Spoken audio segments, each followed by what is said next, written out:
I M Lakshmi here. അപ്പോൾ ഇന്ന് ഒരു ചെറിയ വീഡിയോ ആണ് ഷാമ്പൂവിനെ കുറിച്ചിട്ടാണ്.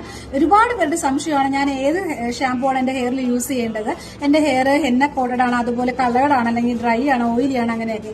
ഇത് അറിയാനായിട്ട് നിങ്ങൾ ഒരു യൂട്യൂബ് നോക്കുമ്പോൾ ഒരു ഡസൺ കണക്കിന് ഷാമ്പൂസ് നിങ്ങളെടുത്ത് വരും. Clarifying shampoo, purity shampoo, coloured saver shampoo, deep cleansing shampoo എന്നൊക്കെ പറഞ്ഞ് അവർ നിങ്ങൾ ആകെ മൊത്തം കുഴപ്പത്തിലാക്കും. അപ്പൊ നമ്മൾ എന്താ ചെയ്യേണ്ടത്? ഈ ക്ലാരിഫയിങ് ഷാമ്പൂ, പ്യൂരിറ്റി ഷാമ്പൂ ഒക്കെ ഇതൊക്കെ യൂസ് ചെയ്യുന്നത് എത്തരത്തിലുള്ള ഹെയറിലാണെന്ന് പറഞ്ഞാൽ സ്ഥിരമായിട്ട് ജെല്ല്, അതുപോലെ മൂസ്, അതുപോലെ തന്നെ എപ്പോഴും അയൺ ചെയ്യുക, സ്പ്രേ ചെയ്യുക, ഇങ്ങനെയൊക്കെ ചെയ്ത് മുടി ഒരുപാട് ഇങ്ങനെ ഇതുകൊണ്ട് ഇങ്ങനെ അടിഞ്ഞു നിൽക്കുന്ന ഹെയറുകൾ ഡീപ്പ് ക്ലീനിങ് ചെയ്യുന്നതിന് വേണ്ടിയിട്ടാണ് ഇത്തരത്തിലുള്ള ഷാമ്പൂസ് യൂസ് ചെയ്യുന്നത്. ഇത് ഡെയിലി യൂസിന് പറ്റത്തില്ല, വീക്ക്ലി യൂസിന് പറ്റത്തില്ല, ഓൾട്ടർനേറ്റീവ് ഡേയ്സ് യൂസിന് പറ്റത്തില്ല.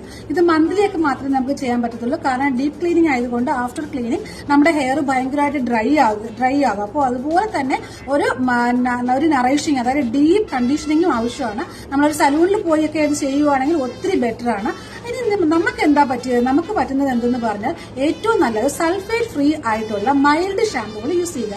അത് നിങ്ങളുടെ ഹെയർ എത്തരത്തിലുള്ളതായാലും ശരി തന്നെയാണ്. നമ്മുടെ ഹെയറിന്റെ കണ്ടീഷൻ നോക്കിയിട്ട് ഏതാണോ, അതായത് ഡ്രൈ ആണോ, ഫ്രിസി ആണോ, അതിന് പറ്റിയ ഒരു മൈൽഡ് ഷാമ്പു നമുക്ക് സ്ഥിരമായിട്ട് യൂസ് ചെയ്യാൻ പറ്റുന്നതാണ്. അപ്പൊ ഇതിന്റെയൊക്കെ പുറകെ പോയി നമ്മുടെ മുടി കൂടുതൽ ഡ്രൈ ആക്കാതിരിക്കുക. ഈ പ്യൂരിറ്റി ഷാമ്പും ക്ലാരിഫയിങ് ഷാമ്പും ഒക്കെ നമ്മളൊരു ഹെയർ ട്രീറ്റ്മെന്റ് ചെയ്യുന്നതിന് മുന്നേ ഡീപ് ക്ലീനിങ് യൂസ് ചെയ്യുന്നതാണ്. അപ്പോൾ താങ്ക് യു സോ മച്ച്. സംശയമൊക്കെ തീർന്നല്ല?